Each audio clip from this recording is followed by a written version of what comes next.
नमस्कार दोस्तों, आप सभी का एक बार फिर से स्वागत है। दोस्तों, आज के इस वीडियो में हम लोग बात करने वाले हैं कि अगर आप 5 किलोवाट का एक सोलर सिस्टम अपने घर पर लगवा रहे हैं, तो ऐसे में इस सिस्टम की जो कंप्लीट कॉस्टिंग आएगी जाके, जिसके अंतर्गत हमारा सोलर इन्वर्टर होगा, उसके बाद हमारे कम से कम 5000 वाट के सोलर पैनल लगे होंगे, नंबर ऑफ़ बैटरीज़ की कॉस्टिंग क्या आएगी और इसके साथ जो भी बीओएस मतलब बैलेंस ऑफ सिस्टम का खर्च आएगा, वो खर्च हमारा क्या रहने वाला है। तो कई लोगों ने सवाल पूछा था कि मैं एकदम जो लेटेस्ट प्राइस है इस समय सोलर पैक की, सोलर सिस्टम की, जैसे वायर लगता है, एसी डीबी, डीसी डीबी लगते हैं, तो इन सब के बाद हमें क्या कॉस्टिंग पड़ेगी जाके और कौन सी जो टेक्नोलॉजी है, क्योंकि सोलर पैनल में भी टेक्नोलॉजी आती है, सोलर इन्वर्टर्स में भी टेक्नोलॉजी आती है, कितने का वायर लगाएं, इन सब के बारे में मैं आपको आज पूरी विस्तृत जानकारी देने वाला हूँ। तो चलिए बिना किसी देरी के करते हैं वीडियो की शुरुआत। दोस्तों, चैनल पर नए हैं तो सब्सक्राइब कर लें, क्योंकि सोलर से रिलेटेड हर एक इन्फॉर्मेशन मैं अपने वीडियोज़ के माध्यम से आपको देने का प्रयास करता हूँ। तो नंबर 1 से दोस्तों शुरू करते हैं।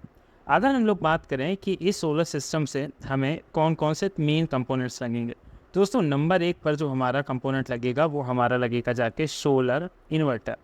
सोलर इन्वर्टर का मेन काम है कि आप अपने सिस्टम के ऊपर कितना लोड चला सकते हैं। इसके साथ ही सेकंड नंबर पर हमारा आएगा सोलर पैनल। ये इनके प्राइजेस क्या हैं उसके बारे में और बैटरी के प्राइजेस क्या हैं।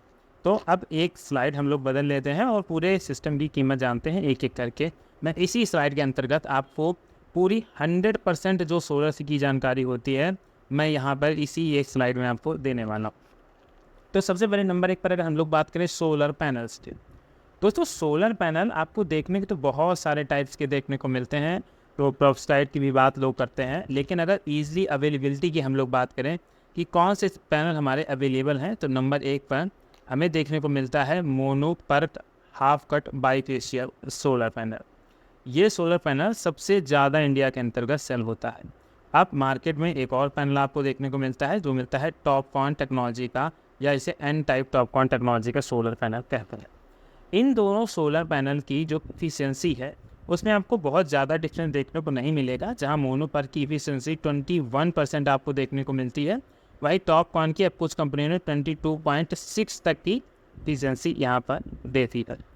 अगर यूनिट जनरेशन दोनों सोलर पैनल्स का देखें, तो अगर हम लोग 1 किलोवाट का दोस्तों सोलर पैनल लगाते हैं, क्योंकि किसी भी वैल्यू की शुरुआत हम सबसे छोटे नंबर से करते हैं, 1 किलोवाट का अगर हम लोग चाहे मोनो पर खापकर सोलर पैनल लगाएं या एन टाइप टॉपकॉन टेक्नोलॉजी का सोलर पैनल लगाएं, वो अप्रॉक्सीमेटली 5 यूनिट पर डे के हिसाब से हमें जनरेशन देने का काम करता है। तो अगर हमने 5 किलोवाट का सोलर पैनल लगाया है, तो हमें अच्छे सनलाइट में 25 यूनिट तक की जनरेशन देखने को मिल जाती है। और कई बार यहाँ पर देखने को मिलता है कि लोग कहते हैं कि मेरी जनरेशन ज़्यादा हो गई है, तो उसका इम्पैक्ट होता है कि तो वहाँ पर जैसे हम लोग मान लीजिए काउंटिंग के अकॉर्डिंग सोलर पैनल लगाते हैं। जैसे मोनो पर हाफ कट में आपको जो सबसे बड़ा सोलर पैनल देखने को मिलेगा वो 550 वाट का देखने को मिलेगा। अब 5 किलोवाट का सोलर पैनल लगा रहे हैं, तो नंबर ऑफ़ 10 मॉड्यूल्स अगर हम लगाते हैं, तो यहाँ पर ही हमारा 5500 वाट का सोलर पैनल हो जाता है। तो जो कैलकुलेशन है उसके हिसाब से 5000 वाट का आपको 5 यूनिट के हिसाब से 25 यूनिट मिल रहा है, और 500 का भी आपको करीब 2.5 यूनिट के करीब मिलेगा। तो आपकी यूनिट जनरेशन यहाँ पर हो जाएगी जाके करीब 27.5 के लमसम। और वहीं अगर एन टाइप टॉपकॉन टेक्नोलॉजी का लगवा रहे हैं, तो वहाँ पर हमारा पैनल 575 वाट का यूजली लोग प्रयोग करते हैं। 600, 650 और 550 वाट में भी आता है। तो यहाँ पर भी अगर हम नंबर ऑफ़ मॉड्यूल्स 10 लगा देंगे, तो ये हो जाएगा जाके 5750। तो डेफिनेटली जो हमारी यूनिट जनरेशन देखने को मिलेगी वो बढ़ी हुई देखने को मिलेगी। तो आप ये समझिएगा एक ऑन एवरेज 5 यूनिट का ही आप कैलकुलेशन यहाँ पर लेकर चलें, इससे ज़्यादा का कैलकुलेशन लेकर ना चलें। तो ये तो बात हो गई सोलर पैनल की। अब एक बार प्राइस और बता दूं मैं आपको इन दोनों सोलर पैनल्स का। दोस्तों अभी तक मार्केट में बहुत फ्लेक्सिबिलिटी थी, अप डाउन देखने को मिल रहे थे, पर आज की डेट में आपको 20 रुपये पर वाट के हिसाब से ऑनलाइन भी सोलर पैनल देखने को मिल जाते हैं। देखिए ऑफलाइन में लोग अब भी 23 रुपये और 24 रुपये पर वाट मांग रहे हैं, ये सच्चाई है। तो आप सबसे अच्छा रास्ता चुनें कि आप ऑनलाइन की तरफ जाएँ। आप ऑनलाइन में अमेजोन और फ्लिपकार्ट, इन पर आपको सोलर पैनल अवेलेबल हैं। वारी की ऑफिशियल साइट पर आपको सोलर पैनल अवेलेबल हैं। आप वहाँ से जाकर सोलर पैनल सस्ते 20 रुपये पर वाट के हिसाब से ले सकते हैं। तो अब जब कैलकुलेशन पूरी कर रहे हैं, तो हम लोग पूरी कैलकुलेशन कर लेते हैं कि मान लीजिए हमने 550 वाट के नंबर ऑफ़ मॉड्यूल्स 10 लिए हैं जाके 550 वाट के, तो मतलब करीब 5500 वाट का। जब हमारा 5500 वाट का हमने सोलर पैनल लिया है तो इसका जो कॉस्टिंग आएगी 20 रुपये के हिसाब से, तो ये हमारी जो कॉस्टिंग आएगी 1,10,000 रुपये की इसकी हमारी कॉस्टिंग है। तो इसमें हमने कॉस्टिंग निकाली सोलर पैनल की। और इन्वर्टर भी इसमें हम लोग बहुत ज़बरदस्त यूज करने वाले हैं, क्योंकि अगर सिस्टम अच्छा लगा रहे हैं तो फिर अच्छा ही सिस्टम लगाएं जो जिसका पावर फैक्टर भी अच्छा हो और लोड चलाने के मामले में भी अच्छा निकले। क्योंकि जब से मैंने पर्सनली ईस्टमैन यूज़ करना शुरू किया है उसके बाद से तो मैं सच में ये चीज़ का कंपैरिजन करके मैं आपको दिखा दूंगा कि ईस्टमैन का जो पावर फैक्टर है, लोड उठाने की कैपेसिटी है, वो काफ़ी अच्छी रहने वाली है। तो सोलर पैनल का प्राइस हमने 1,10,000 रुपये यहाँ पर लिख लिया। अब बात करते हैं इन्वर्टर की। तो ईस्टमैन का यहाँ पर हम लोग इन्वर्टर ले रहे हैं, इनका है ये सोलर प्रो मैक्स 5000 VA या 5 kVA का इन्वर्टर। पावर फैक्टर 0.8 का आपको देखने को मिलता है और इससे सरप्लस ही आपको देखने को मिल जाता है। तो ये मानेगा कि आप इस इन्वर्टर पर 4 किलोवाट का लोड आसानी से चला लेंगे।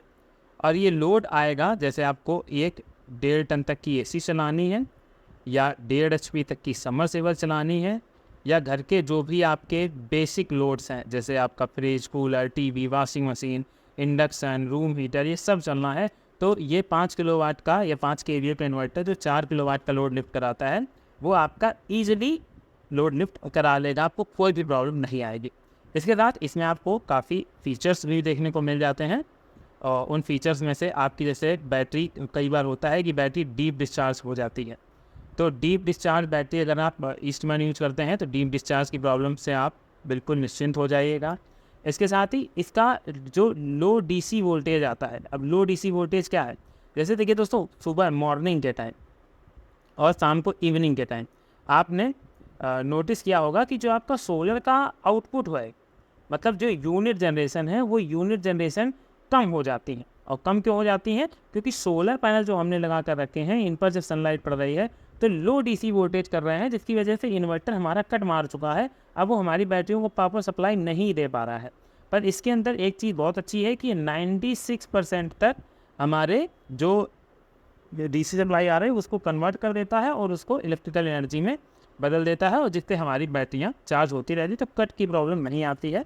इसका मैंने एक डिटेल्ड वीडियो 3 kVA वाला बनाया है, मैं उसका लिंक यहाँ पर आपको लगा कर दिखा दूंगा। आप वहाँ पर इस वीडियो को ज़रूर चेकआउट करें। दोनों के फीचर्स में अप्रॉक्सीमेटली सेम है, बस अंतर इनके लोड उठाने की कैपेसिटी का हो रहने वाला है। तो अब दूसरा हमने इसमें अपना प्रोडक्ट सेलेक्ट कर लिया है जो कि हमारा इन्वर्टर है। और मैं रिकमेंड भी करता हूँ दोस्तों कि अगर आप कुछ अलग ट्राई, कुछ नया ट्राई करना चाहते हैं एक ज़बरदस्त परफॉर्मेंस के साथ, तो आप ईस्टमैन की तरफ जा सकते हैं। और मैं ये कोई स्पॉन्सर बन के नहीं बोल रहा हूँ कि कोई वीडियो स्पॉन्सर है, ये स्पॉन्सर वीडियो नहीं है, पर जो मैंने परफॉर्मेंस सेल्फ टेस्ट की है मैं उसके बारे में बता रहा हूँ। अगर प्राइजेस की बात करें तो यहाँ पर आपको ईस्टमैन का इन्वर्टर की जो प्राइसिंग है वो करीब 50,000 रुपये के अंतर्गत आपको देखने को मिल जाएगी। अब ये इन्वर्टर हमारा 48 वोल्ट का होगा, तो डेफिनेटली हमें 48 वोल्ट के हिसाब से ही बैटरी लगानी पड़ेगी। और हाँ, बैटरी से याद आया कि आपके इस इन्वर्टर में तीनों टाइप्स की बैटरियाँ सपोर्ट करेंगी। जैसे आप इस पर फ्लैट लगाना चाहें, जो अब लोग नहीं लगाते हैं, टाल ट्यूबलर लगाते हैं तो आप टाल ट्यूबलर लगा सकते हैं। और लेटेस्ट टेक्नोलॉजी में अगर आप लिथियम लगाना चाहें तो आप इस पर लिथियम बैटरी भी लगा सकते हैं। और एक इन्वर्टर की सबसे इम्पॉर्टेंट चीज़ कि इस इन्वर्टर में आपको जो बैटरी लगाने की कैपेसिटी मिलती है वो कंपनी खुद रिकमेंड करती है कि आप 180 AH एंड उससे एवब की बैटरी लगाइए, जो कि काफ़ी अच्छी बात रहने वाली है, क्योंकि इससे हमारा जो रात का बैकअप हमें चाहिए वो बैकअप हमारा काफ़ी सरप्लस में चला जाता है। क्योंकि कई इन्वर्टर्स हैं जिनमें 150, 180 या 200 तक की बैटरी की लिमिटेशंस बंदी होती हैं, उन लिमिटेशंस को ब्रेक नहीं कर पाते। तो मान लीजिए मैक्सिमम हमने 200 की बैटरी लगा ली, पर रात की हमारी नीड ज़्यादा है, मान लीजिए हमें 1.5 टन का AC चलाना है रात भर, तो क्या 200 की 4 बैटरियाँ 1.5 टन की AC 7 से 8-9 घंटे चला पाएंगे? तो इसका उत्तर है नहीं। तो ऐसे में हमें बैटरी बैंक बड़ा करना पड़ेगा। तुम्हें 250 की तरफ भी जा सकते हैं और 300 की तरफ भी जा सकते हैं। हाँ, जितना बड़ा बैटरी बैंक उतना ज़्यादा खर्च। तो जो बेसिक है वो 150 AH ही कस्टमर यूज करते हैं, और आप भी यही लगा सकते हैं, कोई प्रॉब्लम नहीं होने वाली है। तो बैटरी की बात करें तो 48 वोल्ट, तो एक बैटरी हमारी अगर टाल ट्यूबलर लगा रहे हैं तो 12 वोल्ट की बैटरी देखने को मिलती है। अब यहाँ पर नंबर ऑफ़ बैटरी 48 करना है तो नंबर ऑफ़ बैटरी 4 चाहिए। अगर आप 150 एच की बैटरी लगा रहे हैं तो करीब आपको 12,500 रुपये की एक बैटरी पड़ेगी जाके, और नंबर ऑफ़ बैटरी 4 है तो 50,000 के अमाउंट में आपकी 4 बैटरियाँ आएंगी। पर अगर मान लीजिए आपके पास बजट है, बजट का कोई इशू नहीं है, तो ऐसी कंडीशन में आप लिथियम की तरफ भी जा सकते हैं। 80 से 85,000 रुपये में आपको 100 AH की 48 वोल्ट की बैटरी देखने को मिल जाएगी। पर लिथियम में अभी मैं उतना पसंद नहीं करता फ़िलहाल कि आप लिथियम की तरफ जाएं, क्योंकि भी कोई बहुत बड़े ट्रस्टेड ब्रांड मार्केट में लिथियम के अवेलेबल नहीं है। तो 50,000 रुपये की बैटरी हो गई, तो जो टोटल कॉस्टिंग बनी जाके वो हमारी बनी जाके 2,10,000 रुपये आपको 5 किलोवाट के एक अच्छे से अच्छा सिस्टम को इंस्टॉल करने में खर्च करने हैं। अब इसके बाद बात आती है BOS की, जिसको हम लोग कहते हैं बैलेंस ऑफ सिस्टम। इसके अंतर्गत इस सिस्टम को बैलेंस रखने के लिए इस स्ट्रक्चर की आवश्यकता होती है, जो कि हम लोग GI का यूज़ करेंगे। GI के स्ट्रक्चर की आज की डेट की जो कॉस्टिंग है वो पर किलोवाट के हिसाब से आप 3,000 रुपये लेकर चल सकते हैं, और 5 किलोवाट का लगा रहे हैं तो करीब 15,000 रुपये का आपका इस स्ट्रक्चर का कॉस्टिंग आए। ACDB ये बॉक्सेस लगते हैं दोस्तों, ये प्रोटेक्शन के लिए होते हैं। DCDB इन बॉक्सेस की कीमत आप करीब 5,000 रुपये यहाँ पर दे सकते हैं। इसके साथ ही LA मतलब लाइटिंग अरेस्टर, अर्थिंग, इसका खर्च भी आपका करीब 10,000 रुपये का हो जाएगा, और विद इंस्टॉलेशन के खर्च हो जाएगा, क्योंकि जब हम लोग अर्थिंग करते हैं तो प्रॉपर गड्ढे करने पड़ते हैं। 2 अर्थिंग कम से कम ज़रूर करवाएं। पर सोलर में मोस्टली अगर ऑनग्रिड की बात करें तो वहाँ पर 3 अर्थिंग की जाती है, क्योंकि सरकारी गाइडलाइन के तहत अगर 3 अर्थिंग वेंडर नहीं करके देगा तो सब्सिडी आने में भी दिक्कत होगी अगर कभी जांच होती है तो। और इसके साथ ही इंस्टॉलेशन का खर्चा, तो ऐसे कर खर्चा जोड़ेंगे तो एक ये जो बजट बनता है उससे अच्छा एक बेस्ट ऑप्शन और होता है, मैं हर बार बताता हूँ, और ये बेस्ट ऑप्शन आपको ईजिली मिल जाएगा। जो सोलर के आपके आसपास दुकान हो, आप उनसे कह सकते हैं कि हमें सोलर की जो इंस्टॉलर टीम है वो उसका नंबर प्रोवाइड करा दीजिए, उन्हें बुला दीजिए। वो इंस्टॉलर टीम आज की डेट में 10 रुपये पर वाट के हिसाब से आपसे चार्ज करती है। अगर आपने 5500 वाट का सोलर पैनल लगा कर रखा है, जो कि यहाँ पर हम 5500 वाट के सोलर पैनल की बात कर रहे हैं, तो 5500 वाट के सोलर पैनल का अगर 10 रुपये पर वाट के हिसाब से तो करीब 55,000 रुपये का हमारा ये खर्च आता है। अभी हमने इसमें वायर का खर्चा नहीं जोड़ा है, इंस्टॉलेशन का खर्चा नहीं जोड़ा, तो ये बस सोचिएगा कि आप अगर अलग अलग से आइटम लेते हैं तो आपको सस्ता पड़ेगा। ऐसा सस्ता नहीं पड़ेगा, आपको अप्रॉक्सीमेटली 1,000 रुपये अप या डाउन का अंतर ही देखने को मिलेगा, इससे ज़्यादा नहीं मिलेगा जाके। तो और अगर इंस्टॉलर टीम बुलाएंगे तो स्ट्रक्चर हो, आपका MC4 कनेक्टर हो, ACDB हो, DCDB हो, LA हो, अर्थिंग हो, वो सारा आपका सामान खुद लेकर आएंगे और आपको वो इंस्टॉल करके जाएंगे, और उसमें उनके इंस्टॉलिंग चार्जेस भी ऐड ऑन होंगे जाते हैं। तो कुल मिलाकर जो अब आपका खर्च बैठेगा 5 किलोवाट की सोलर सिस्टम का आज की डेट में, वो खर्च आप 2,10,000 में 55,000 रुपये और जोड़ दीजिएगा, मतलब 2,65,000 रुपये का अगर आप अमाउंट रखते हैं तो आप एक अच्छा बेस्ट 5 kVA का जिस सिस्टम जिसमें आप 4,000 वाट का लोड लिफ्ट करा सकते हैं, 5500 वाट तक के आप पैनल इसमें इंस्टॉल कर सकते हैं, और आप करीब ये मानिएगा कि 27+ यूनिट तक का जनरेशन भी आपको एक अच्छे सनी डे में देखने को मिल जाएगा। तो दोस्तों उम्मीद करता हूँ कि आपको इस वीडियो से काफ़ी जानकारी मिली होगी।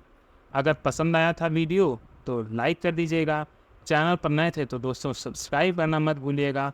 मिलते हैं नेक्स्ट वीडियो में किसी नई अपडेट के साथ, और नेक्स्ट टॉपिक होने वाला है टॉप 3 इन्वर्टर्स का। तो अगर आप भी इन्वर्टर लेना चाहते हैं, बेसिक हो या एडवांस हो, सबके बारे में डिटेल से बताने वाला हूं, तो सब्सक्राइब कर लीजिएगा। नेक्स्ट वीडियो बहुत जल्द देखने को मिलेगा।